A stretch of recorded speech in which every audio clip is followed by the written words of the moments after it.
欢迎收看第1080期北京不静音。我先说两句题外话，这一周我会非常的忙，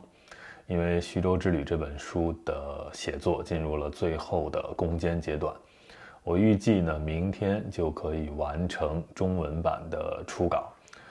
那么明天我就不预告时间了啊，等我写完，我就会做一场竞流者专享直播，按照之前的节奏啊，给大家念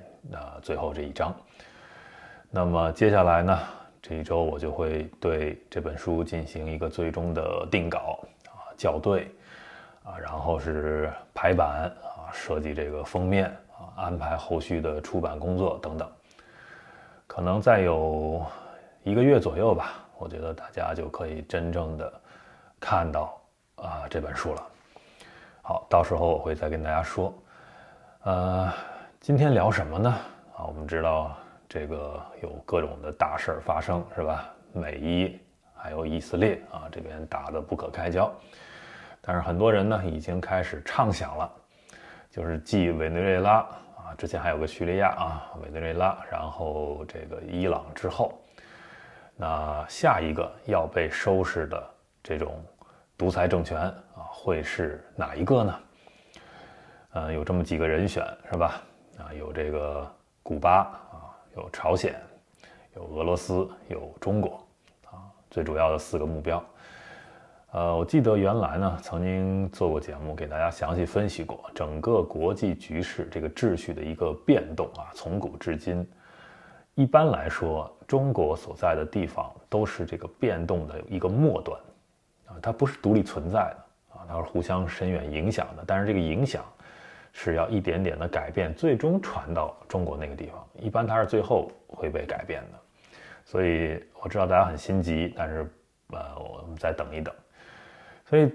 之前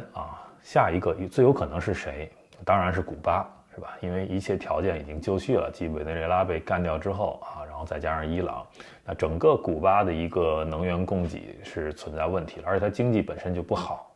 离美国呢这个地缘又非常的近。但是对于古巴，我觉得美国都不需要动用这种斩首行动他有他自己的策略，慢慢的就把古巴给瓦解掉了，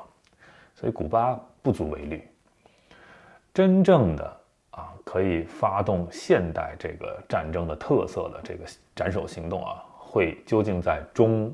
俄朝这3个国家哪个国家实行呢？我觉得对俄罗斯不太至于因为呢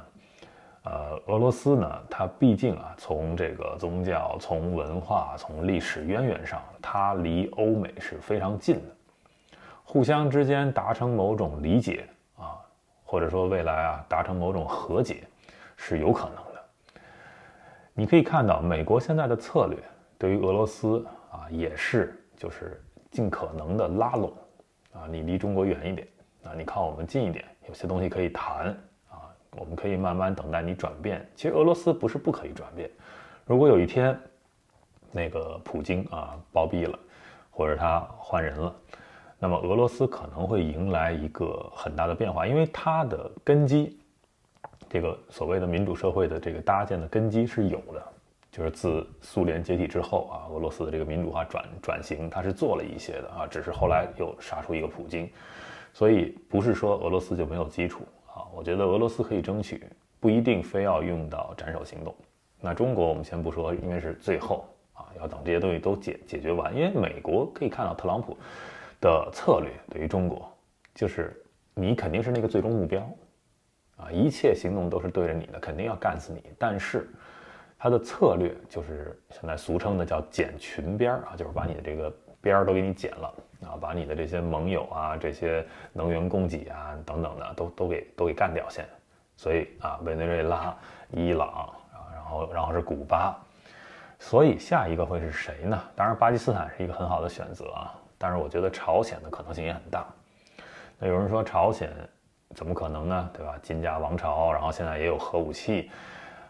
但是呢之前我这个频道有一位这个会员观众叫神武勇士我觉得他的分析是很有道理的，就是朝鲜的核武器不一定是自研的，就是他自己没有实力搭建起这个核武器。那会不会是中国或者俄罗斯给他供给这个技术啊和一些原料，然后帮助他去发展出来呢？我觉得可能性也不大。就是中国和俄罗斯也会很忌惮，就是朝鲜你真正自己拥有了核武器会怎么样？所以很有可能就是朝鲜那个地方的核武器的部署是中国或者俄罗斯或者一起去帮他部署的。也就是说，这个俄对朝鲜的这个核武器有一个高度的控制的可能性。朝鲜不一定有那么大的自主性，这都是一家之言啊。我们只是提供一些角度，然后大家你可以这个认同或者反对都无所谓，我们都可以交流啊，这是一家之言。所以在这种情况下呢，我觉得朝鲜的命运并不由自己去决定啊。你别看它很风光啊，3代一个独裁王国是吧？那金正恩不是一个傻子，金正恩一定会去想自己的后路在哪里。尤其现在国际局势发生这种变化，都看到了啊，斩首行动多么可怕！无论是直接把马杜罗抓走，还是直接把哈梅内伊炸死啊，这都是斩首行动，是吧？那我觉得发生在朝鲜的斩首行动会是什么样子？我觉得可能跟前2次不一样啊，不是把你抓走，也不是把你直接炸死，而是什么呢？而是一种策反啊，就是你这个头直接投靠美国。当然这个难度很大啊，但是我们可以从金正恩的一些举动上看出一些端倪，比如说确立了他女儿作为这个继任者，这么小啊，连14岁都不到就作为继任者。有人说他这个小女孩手里拿着这个核武器的按钮啊，这不可能啊，这不可能。所以呢，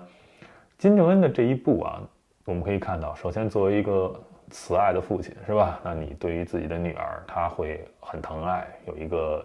肯定会为他规划这个未来。这个未来在哪里？朝鲜的未来，或者说金正恩女儿的未来在哪里？肯定不在朝鲜的西方，那就是中国这边、俄罗斯那边，那不是朝鲜的未来，那也不是金家王朝的未来。朝鲜的未来实际上是在它的东边，啊，是在美国这一边。大家还记得在特朗普第1任任期的时候啊，曾经跟金正恩走得很近。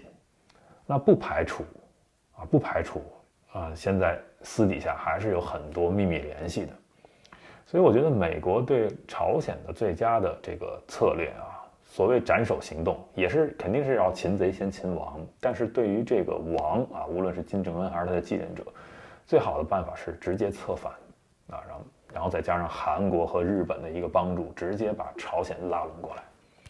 那这对于中国的打击是非常大的。当然有没有可能刺激中国直接进行所谓的第2次抗美援朝，这是有可能的。很多人觉得说啊，发生了委内瑞拉和伊朗的事情之后，那习近平肯定被吓坏了，那这是一个很好的威慑啊，中共就不敢去打台湾了。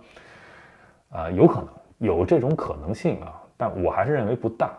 这个威慑性没有那么大，就是习近平他一定还会要干这个事情啊，但是无所谓，这是一种可能性，对吧？就是说中共踏实了，收缩起来了，这当然是美国愿意看到的。美国在构建一个全新的，自2战之后啊，他自己再重新的搭建一个新的世界秩序，一个新的世界架构。那在这个架构里，当然不是说我要把中国完全消灭掉啊，把中共完全消灭掉，它可以允许啊，你以某种比较乖的姿态、比较听话的姿态存在下去，这是美国的国家利益决定的，它可以允许啊，在这时候它可以舍弃一些中国的人权问题啊，那个对于美国来说没有那么重要。但是问题就在于啊，中共会不会那么的听话啊，那么的乖，是吧？你最开始的时候，如果你表态是吧，我会很乖，就像邓小平那个时候向美国交投名状，那美国可能可以相信啊。但是经过了这么多的事情啊，你渗透去影响美国大选，包括这个新冠疫情，包括在科技战的啊这些间谍战你做的种种的这些恶行，包括一带一路对整个世界的一个渗透和影响，发生这么多事情之后，谁会相信你中共？你会突然就转性了，你变成一个很乖的绵羊？不可能。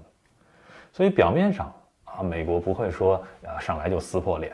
啊，说一定就是要消灭你，我的目标就是要消灭你，不会把话说这么明白。但是所有的举动都是朝向那个目标在做的。但是嘴上的话会说得很漂亮。特朗普说啊，习近平是我的朋友，等等等等。所以在这个过程中，就是一点一点的让你窒息，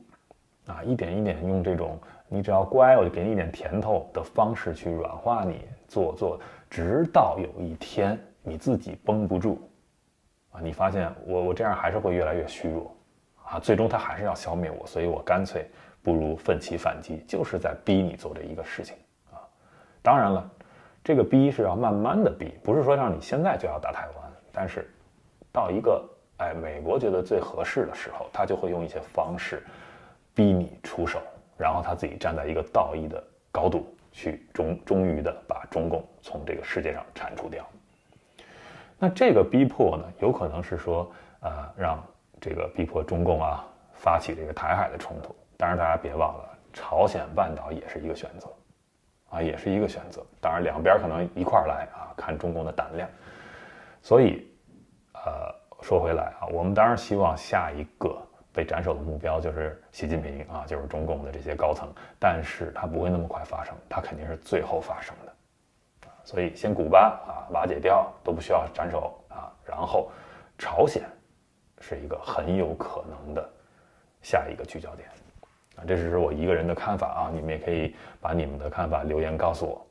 我呢虽然这一周非常的忙，我的所有的思绪情绪全都在《徐州之旅》这部作品上但是国际局势我也还是会关注的这个节目呢我也尽可能的会保持一个更新感谢大家的支持，今天就聊到这里，感谢收看、订阅、分享。